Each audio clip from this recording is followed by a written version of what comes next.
Hi children, today we are going to study that is lesson number 5, adaptation in animals. So in that subtopic, adaptation of eating habits.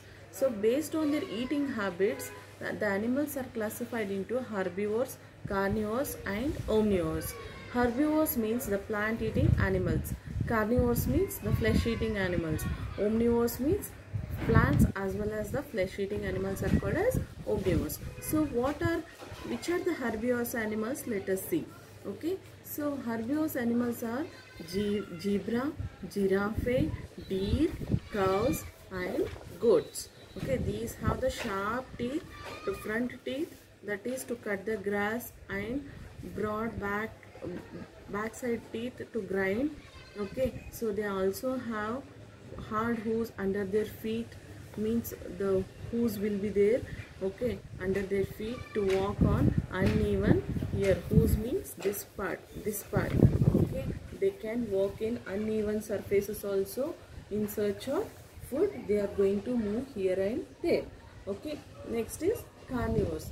Carnivores are the animals, that is lion, tiger, wolf and some of the animals which will be having sharp pointed teeth here, that is leaving the front teeth here. Beside two teeth will be there, they are very sharp pointed teeth. Okay, they can tear the food and they can chew flesh and bones. Okay, those teeth are meant for flesh only, so they can.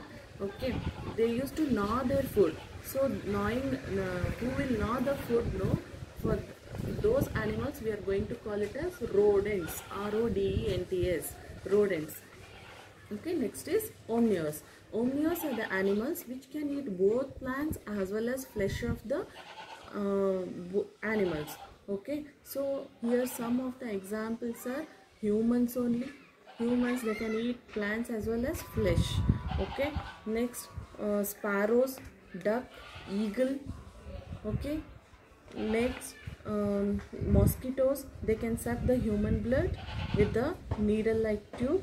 Okay, so here these are the examples for omnivores. Next is migration. Migration means here the birds or animals which can migrate from one place to another in search of food according to conditions of temperature, food and for breeding purpose also.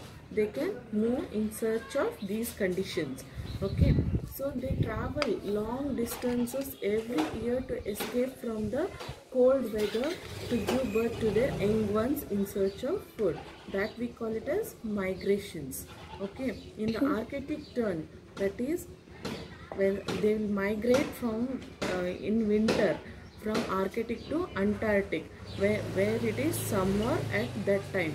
Winter in the Arctic turn, they will migrate, means Arctic to Antarctic region they will migrate. Where the summer region will be there they are going to migrate. Okay, the Siberian cranes also, it flies from thousands of kilometers to reach India. Salmons live in the sea. They swim long distances to reach rivers to lay eggs. So they die and their young ones will swim back to the sea.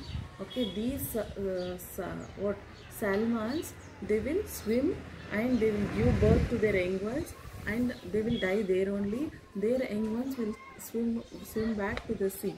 The caribou lives in the Arctic region. It migrates south during the harsh winter season. In the harsh winter season, this caribou comes from it will always live in the Arctic region, but it migrates south during the winter season. Harsh winter season, it will come to this side. Okay, so this is all about what? Migration, and this chapter is completed, children. Okay, if you have any doubts you can ask. Okay, thank you, children.